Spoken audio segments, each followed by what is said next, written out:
तो सबसे first topic is Newton's first law. Okay, अब ये न्यूटन्स फर्स्ट लॉ है क्या?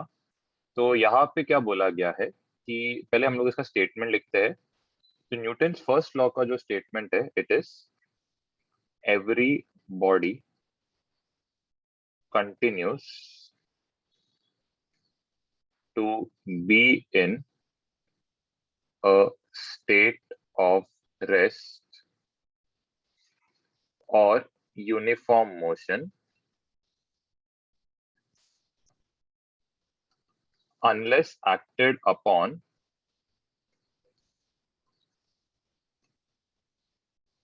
by an external unbalanced force। Okay, अब इसका क्या मतलब है? तो सबसे पहले चीज यहाँ पे क्या बताया गया है कि कोई भी बॉडी जो रहता है, ये क्या रहता है? रेस्ट पे रहता है। ठीक है, रेस्ट पे रहने का मतलब क्या? इसका जो भी वेलोसिटी रहेगा क्या रहेगा? जीरो रहेगा। या यूनिफॉर्म मोशन में बोला है। यूनिफॉर्म मोशन का मतलब क्या है कि बॉडी क्या करेगा? मूव करेगा, लेकिन इसका जो भी वेलोसिटी रहेगा ये क्या रहेगा? कांस्टेंट रहेगा। ओके, तो बॉडी क्या बोला गया? रेस्ट में रहेगा या फिर यूनिफॉर्म मोशन में रहेगा। कब तक रहेगा? जब तक इस पे कोई अनबैलेंस फोर्स एक्ट नहीं करता है। ओके, अनबैलेंस फोर्स का मतलब क्या है? जैसे कि सपोज एक मास है, ये क्या है? स्टार्टिंग में रेस्ट में है। तो सपोज आपने क्या किया? इसको क्या किया? पुश किया, मतलब एक एक्सटर्नल अनबैलेंस फोर्स अप्लाई किया। तो ये बॉडी का वेलोसिटी जीरो से क्या होएगा? ऑफकोर्स इंक्रीज होएगा। तो यहाँ पे क्या होएगा? एक एक्सेलरेशन इंट्रोड्यूस होएगा। और एक्सेलरेशन इंट्रोड्यूस हो गया मतलब आपका v क्या है? कांस्टेंट नहीं रहेगा। ओके, तो ये हमें सबसे पहले चीज मालूम रहना चाहिए। अब इसके बाद एक चीज है, दैट इज यहाँ पे बताया गया है इनर्शिया। अब ये इनर्शिया क्या है?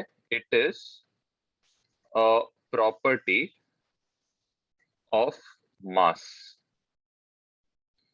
ओके, अब इनर्शिया का एक बहुत अच्छा एग्जांपल क्या रहेगा? इट इज लाइक एक फैन। सपोज आपने क्या किया?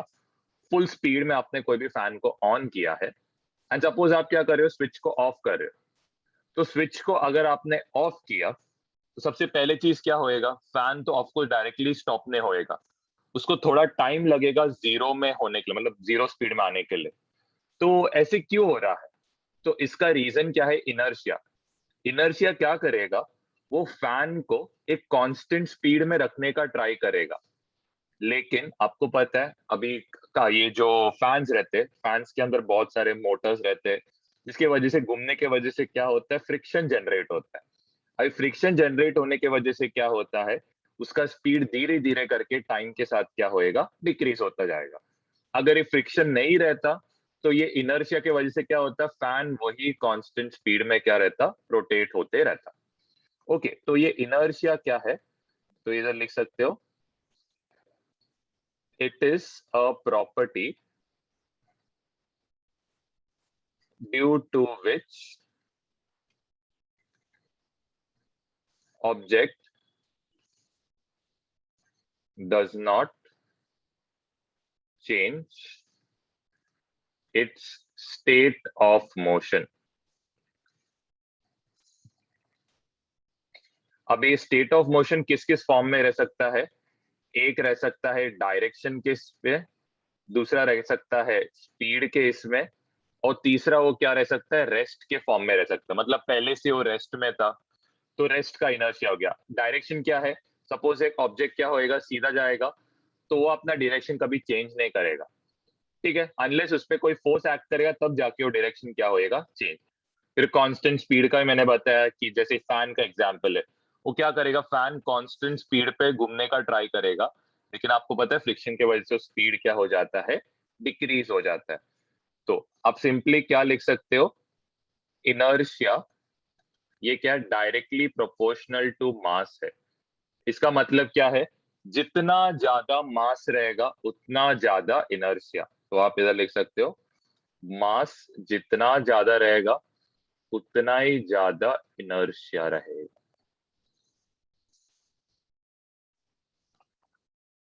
अब जो सेकंड टॉपिक है, that is Newton's second law. Okay, अब ये न्यूटन सेकंड लॉ है क्या? तो इट्स क्वाइट सिंपल। इसका स्टेटमेंट इज कि जो फोर्स हम लोग कोई बॉडी पे अप्लाई करते हैं, force applied on a body is directly proportional to the rate of change of momentum. Okay, अब इसका क्या मतलब है? तो सबसे पहले चीज, स्टेटमेंट के फॉर्म में कैसे दिखेगा? Force is directly proportional to, यहाँ पे बोला गया रेट। रेट का मतलब क्या है? आप विद रिस्पेक्ट टू क्या ले रहे हो? Change in time. क्या चेंज कर रहे हो? मोमेंटम को चेंज कर रहे हो। ओके, तो यहाँ पे अगर मैं इक्वल टू डाला तो यहाँ पे कांस्टेंट के इंट्रोड्यूस होएगा। ये क्या रहेगा? डीपी अपॉन dt रहेगा। डीपी का मतलब क्या है? It is basically mass into velocity upon क्या होएगा? टाइम होगा। मास आपको पता है बॉडी का कांस्टेंट रहता है, तो वो कहाँ पे बाहर जाएगा? Change in velocity with respect to time. तो change in velocity with respect to time, इसको आप क्या बोलते हो? एक्सेलरेशन बोलते हो। के का वैल्यू यहाँ पे क्या है? Equal to 1। देयरफॉर आप क्या बोल सकते हो? फोर्स इक्वल टू रहेगा मास इनटू एक्सेलरेशन।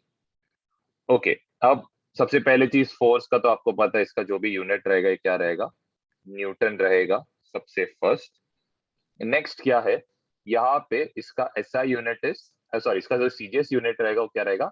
डाइन रहेगा। ओके, अगर आपको सीजीएस से एसआई में उसे कन्वर्ट करना है, तो सबसे पहले चीज, मास का SI unit is KG, acceleration is metre per second square. तो इसको आपको कन्वर्ट करना है सीजीएस यूनिट में, मतलब सेंटीमीटर में कन्वर्ट करना है। तो मीटर कितना रहेगा?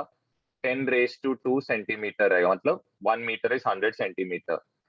1 kg इज 1000 ग्राम अपॉन क्या आएगा? सेकेंड आएगा। तो ये इक्वल टू क्या रहेगा? 10⁵ सेंटीमीटर ग्राम पर क्या आएगा? सेकेंड आएगा। और इसको हम लोग बोलेंगे डाइन। तो याद रखना, 1 न्यूटन इज 10⁵ डाइन रहेगा। अब नेक्स्ट यहाँ पे है मोमेंटम। अब मोमेंटम का पहले चीज हमने रिप्रेजेंट कैसे करते? इसको पी से रिप्रेजेंट करते। ये इक्वल टू रहेगा मास इनटू वेलोसिटी। ओके, अब इसका सबसे पहले जो भी यूनिट रहेगा, मास का यूनिट ऑफ कोर्स क्या रहेगा? केजी। वेलोसिटी का यूनिट रहेगा मीटर पर सेकेंड। इसको अगर डिमेंशन के फॉर्म में लिखना है तो m⁻1 आएगा, l⁻1 आएगा। टाइम सेकेंड में है और वो नीचे है, तो टाइम रेस टू क्या आएगा? -1। कैसे टाइप का क्वांटिटी? ऑफकोर्स आपको दिख रहा है, ये क्या है? एक वेक्टर क्वांटिटी है। एंड इसका डायरेक्शन हमेशा किसके अलोंग रहेगा? तो आप इधर लिख सकते हो, डायरेक्शन अलोंग क्या रहेगा? Along velocity. मतलब जहां पे भी आपका वेलोसिटी जाएगा उस तरफ आपका मोमेंटम का डायरेक्शन रहेगा। ओके, अब यहाँ पे हमें एक एग्जांपल दिया है। An object of mass 2 kg has velocity, यहाँ पे दिया गया है v equal to 2t² i cap plus 5t j cap plus यहाँ पे क्या दिया है? 10k कैप, और इसका यूनिट दिया है मीटर पर सेकेंड। ओके, आपको फाइंड आउट करने बोला है force at any time t। Okay, अब सबसे पहले चीज आपको पता रहना चाहिए, जो फोर्स है, फोर्स इक्वल टू क्या है? It is rate of change of momentum. Okay, अब यहाँ पे आपको पता है ये क्या रहेगा? It will be m into यहाँ पे क्या रहेगा? d/dt ऑफ क्या रहेगा? b रहेगा, क्योंकि मास तो कांस्टेंट है। ओके, तो यहाँ पे m आएगा। अब हमें क्या करना है? यहाँ पे जो भी वेलोसिटी का फंक्शन है टाइम के साथ, उसको हमें क्या करना है? डिफरेंशिएट करना है इंडिविजुअली। एक एक करके हम लोग क्या करेंगे, इसको डिफरेंशिएट करेंगे।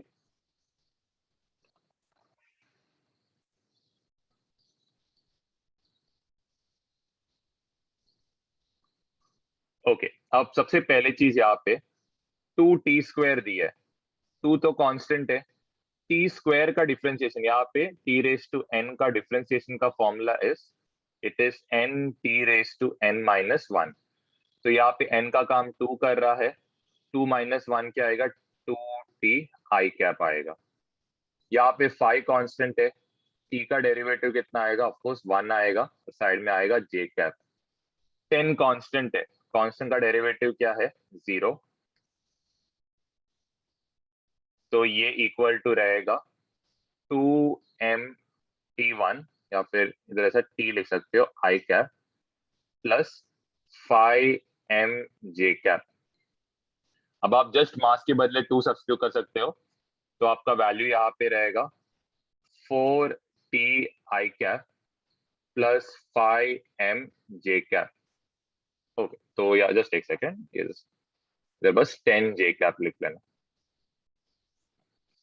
ओके, सपोज आपको पूछा गया है force at time equal to 2 second, तो आप कैसे निकाल सकते हो, 4t के बदले 2, यहाँ पे i कैप, 10 यहाँ पे क्या आएगा j cap, this is equal to 8i cap plus क्या आएगा 10j कैप। ओके, इसको आप वेक्टर फॉर्म में लिखोगे तो ये इक्वल टू क्या आएगा, 8² प्लस कितना आएगा 10² which is equal to 164।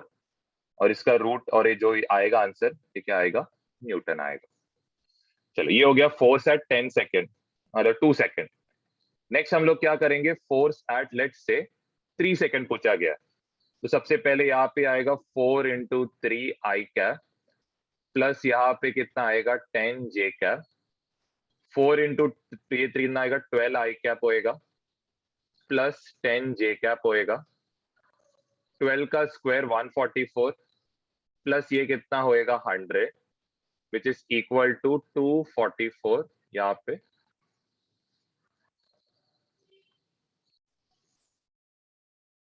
Okay, अब नेक्स्ट है न्यूटन थर्ड लॉ।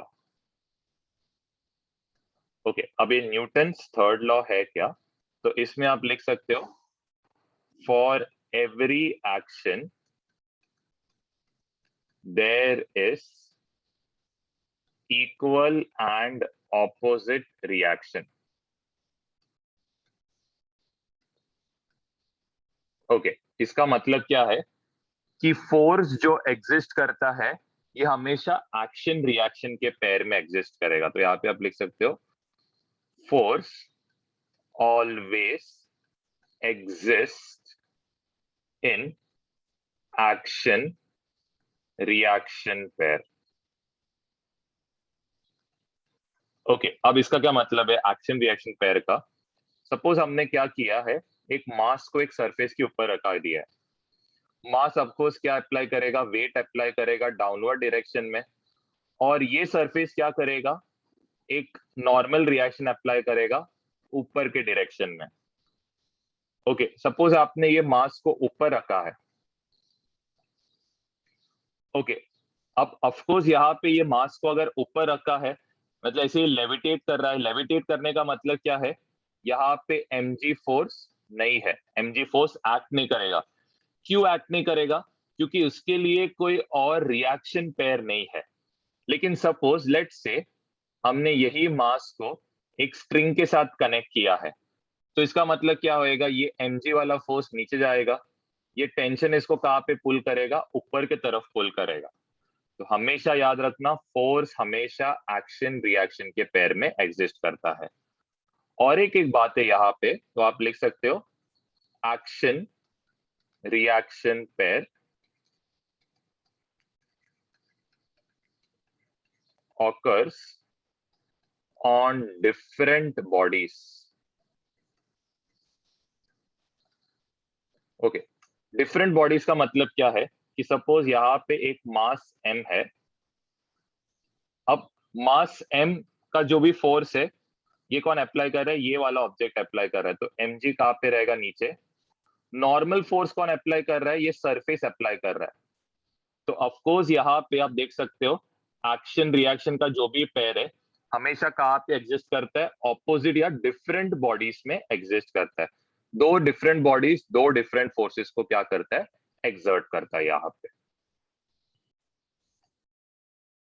अब नेक्स्ट जो टॉपिक है that is free body diagram. Okay, अब फ्री बॉडी डायग्राम है क्या? तो हम लोग एक बहुत सिंपल एग्जांपल से स्टार्ट करते हैं। दैट इज सपोज हमने क्या रखा है, एक मास को एक सरफेस के ऊपर रखा है, हॉरिजॉन्टल सरफेस। सबसे पहले चीज क्या होएगा, ये मास ऑफ कोर्स एक वेट अप्लाई करेगा डाउनवर्ड डायरेक्शन में mg, और ये सरफेस क्या करेगा, ये ऑब्जेक्ट को ऊपर की तरफ पुश करेगा। ऑब्जेक्ट को ऊपर की तरफ पुश करेगा मतलब यहाँ पे नॉर्मल रिएक्शन कहाँ पे रहेगा? अपवर्ड डायरेक्शन में रहेगा। ओके, अब है ना सिर्फ दो चीजें हैं, नोट करके आप लिख सकते हो। तो ये दोनों नोट्स बहुत इंपॉर्टेंट है। सबसे फर्स्ट नोटिस, अगर इफ नॉर्मल रिएक्शन से, तो देखो if normal reaction acts on inclined plane,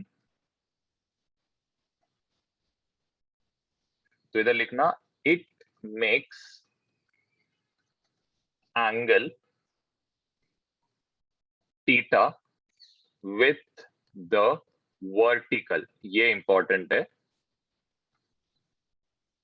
इसका मतलब क्या है? सपोज एक इंक्लाइंड प्लेन है या फिर इंक्लाइंड सरफेस है, let's say I can angle theta, and इसके ऊपर लेट्स से एन ऑब्जेक्ट है।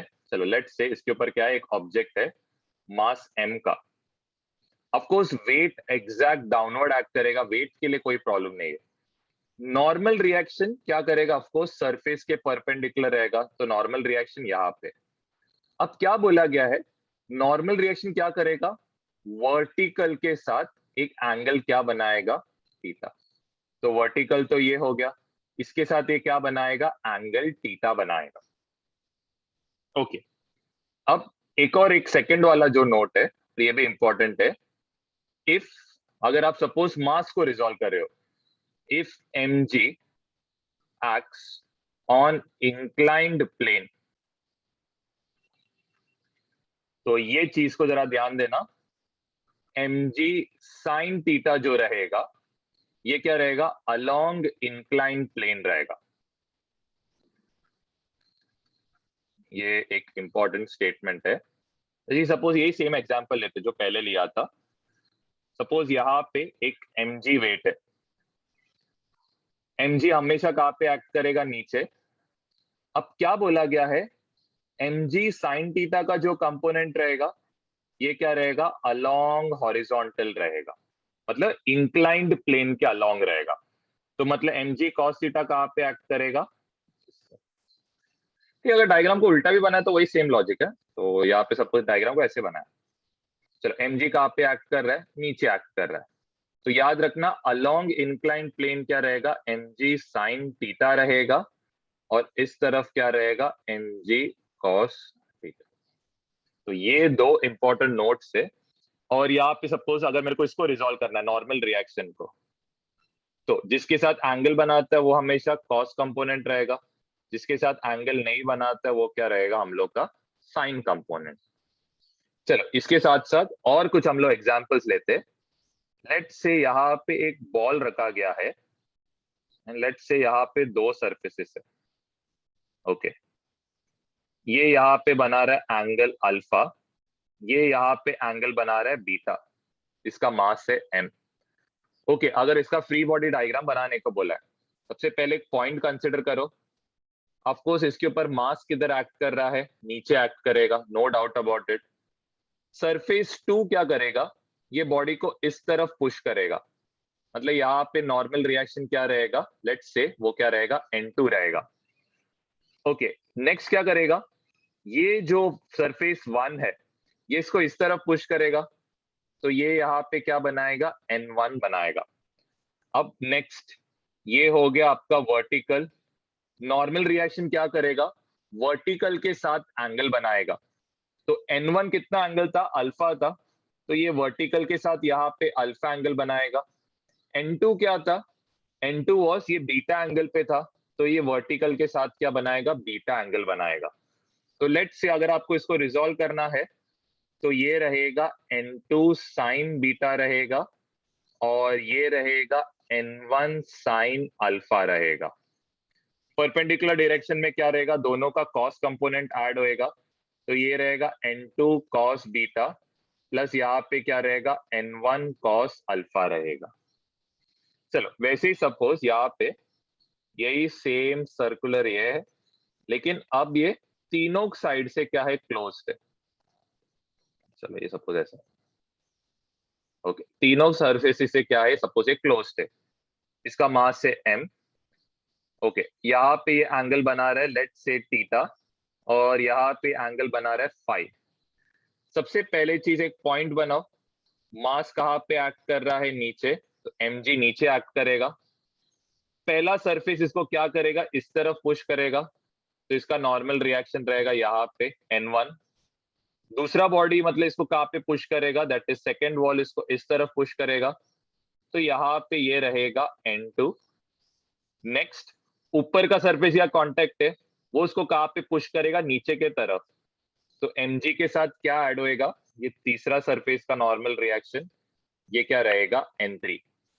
अब हमें नॉर्मल रिएक्शन को यहाँ पे रिजॉल्व करना है, तो सबसे पहले नॉर्मल रिएक्शन क्या करेगा, वर्टिकल के साथ एंगल बनाएगा। तो यहाँ पे आप नोटिस कर सकते हो N1 एंगल कितना बना रहा है, थीटा, तो ये करेगा वर्टिकल के साथ यहाँ पे थीटा एंगल फॉर्म करेगा, तो इसका मतलब ये क्या रहेगा, it will be N1 sine theta रहेगा। यहाँ पे ये रहेगा N2, ऑफकोर्स ये कितना एंगल बनाएगा, ये यहाँ पे बनाएगा फाइव, तो ये यहाँ पे एंगल बनाएगा N2 साइन ऑफ फाइव। इसके ऊपर दोनों कॉस कंपोनेंट्स ऐड होंगे, तो ये क्या रहेगा, N2 कॉस ऑफ फाइव रहेगा प्लस N1 यहाँ पे कॉस थीटा। ओके, तो ये हमने कुछ और एग्जांपल्स हम लोग और लेते हैं। तो लेट्स से एक फिफ्थ एग्जांपल यहाँ पे हम लोग स्ट्रिंग के साथ लेते हैं। ओके, लेट्स से ये स्ट्रिंग एक मास n के साथ कनेक्टेड है, इसका फ्री बॉडी बनाना है, तो कैसे बना सकते हो, सबसे पहले एक पॉइंट लेना, mg कहाँ पे एक्ट करेगा, नीचे, टेंशन क्या करेगा, स्ट्रिंग को ऊपर की तरफ पुल करेगा। ओके, लेट्स से और एक लेट्स से एग्जांपल यहाँ पे लेते हैं।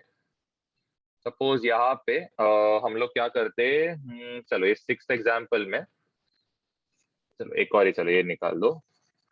ओके, अब ये सिक्स्थ एग्जांपल में लेट्स से एक इंक्लाइंड प्लेन दिया गया आपको, यहाँ पे एक मास अटैच्ड है m, इसको एक स्ट्रिंग कनेक्टेड है। ओके, अब इसका हमें फ्री बॉडी डायग्राम बनाना है, तो कैसे बना सकते हो, सबसे पहले आप एक पॉइंट कंसिडर करो, mg कहाँ पे एक्ट करेगा, एज यूजुअल नीचे, लेट्स से ये थीटा एंगल है। नॉर्मल रिएक्शन ऑफकोर्स इसको कहाँ पे पुश करेगा, इस तरफ पुश करेगा, तो ये आपका क्या रहेगा, नॉर्मल रिएक्शन n। टेंशन कहाँ पे, टेंशन इस तरफ, तो ये आपका टेंशन रहेगा। अब हम लोग क्या करते हैं, टेंशन के लिए एक हॉरिजॉन्टल सरफेस के साथ एक पैरेलल लाइन बनाते हैं, तो आप क्या नोटिस करते हो, यहाँ पे करस्पॉन्डिंग एंगल्स बन रहा है, तो इसका मतलब ये यहाँ पे क्या करेगा, थीटा फॉर्म करेगा। नॉर्मल रिएक्शन हमेशा क्या करता है, वर्टिकल के साथ एंगल थीटा फॉर्म करता है। चलो इसको जरा रिजॉल्व करते हैं। तो नॉर्मल रिएक्शन जिसके साथ एंगल नहीं बनाएगा वो साइन कंपोनेंट रहेगा, टेंशन यहाँ पे एंगल बना रहा है तो ये टी कॉस थीटा रहेगा। वैसे नॉर्मल रिएक्शन यहाँ पे रहेगा एन कॉस थीटा रहेगा, टेंशन यहाँ पे रहेगा टी साइन थीटा। ये हो गया। नेक्स्ट हम लोग सेवन क्वेश्चन एक और करते। अब इसमें जरा ध्यान देना, ये वाले पार्ट में देयर इज, ये हम लोग एक पुली कंसिडर करते, और ये एक हिंज है, हिंज के वजह से क्या रहेगा, ये पुली क्या रहेगा, सिर्फ वही जगह पे घूम सकता है, लेकिन ये ऊपर नीचे नहीं जाएगा पुली। इसके साथ हमने क्या किया है, एक स्ट्रिंग कनेक्ट किया गया। ओके, ये रहेगा इसका मास m1, ये रहेगा इसका मास रहेगा m2। ओके, अब इसका हमें फ्री बॉडी डायग्राम बनाना है। अब ऐसे टाइप के क्वेश्चन में जब 2 से 3 ऑब्जेक्ट्स रहते हैं, तो हम लोग क्या करेंगे, हर एक को इंडिविजुअली उठा के सॉल्व करेंगे। जैसे कि यहाँ पे हम लोग क्या करेंगे, M1 को सेपरेटली लेंगे। तो यहाँ पे सबसे पहले M1 इसके लिए कर रहे हैं, तो सबसे पहले इसका वेट कहाँ पे एक्ट करने वाला है, नीचे। स्ट्रिंग का जो टेंशन रहेगा T, ये क्या रहेगा, ऊपर रहेगा। अब ध्यान देना, यहाँ पे हम लोग क्या कंसिडर करते हैं, ये जो सरफेस है ये स्मूथ सरफेस है, एंड स्ट्रिंग जो है ये मासलेस स्ट्रिंग है। ओके, स्मूथ रहने की वजह से क्या रहेगा, यहाँ पे ऑफकोर्स जो टेंशन T रहेगा, तो ये भी क्या करेगा, पुली को नीचे पुल करेगा टेंशन T के साथ। सेम स्ट्रिंग कनेक्टेड है, तो ये स्ट्रिंग भी क्या करेगा, टेंशन अपने को क्या करेगा, ये पुली को नीचे की तरफ पुल करेगा। तो यहाँ पे भी टेंशन T कहाँ पे आएगा, नीचे, और M2 को भी ये स्ट्रिंग ऊपर की तरफ पुल करेगा एक टेंशन T के साथ। तो हम लोग M2G के लिए करेंगे, इसके लिए वेट कहाँ पे एक्ट कर रहा है, नीचे, टेंशन कहाँ पे एक्ट कर रहा है, ऊपर। अब नेक्स्ट हम लोग करेंगे किसके लिए, पुली के लिए। अब पुली पे कौन कौन से फोर्सेस है, लेट्स से पुली का मास क्या था, M था। ऑफ कोर्स यहाँ पे सबसे पहले चीज, यहाँ पे क्या होएगा, जो हिंज फोर्स है ये इसको बैलेंस करेगा। किस किस को बैलेंस करेगा, सबसे पहले मास को बैलेंस करेगा। हिंज मतलब ये जो पार्ट है जो स्क्रू कनेक्टेड है पुली को, उसको हम लोग हिंज बोलते हैं। तो सबसे पहले चीज क्या होएगा, ये हिंज एक फोर्स लगाएगा ऊपर के तरफ। पुली का मास कहाँ पे एक्ट करेगा, नीचे। पुली के दोनों साइड पे क्या है, टेंशन T उसको नीचे पुल कर रहा है। तो यहाँ पे क्या रहेगा, mg प्लस यहाँ पे क्या आएगा, 2T, क्योंकि दोनों टेंशन का फोर्सेस सेम है, सेम स्ट्रिंग कनेक्टेड है, और वो नीचे mg के डायरेक्शन में है। तो ये दोनों फोर्सेस क्या होंगे, ऐड हो जाएंगे।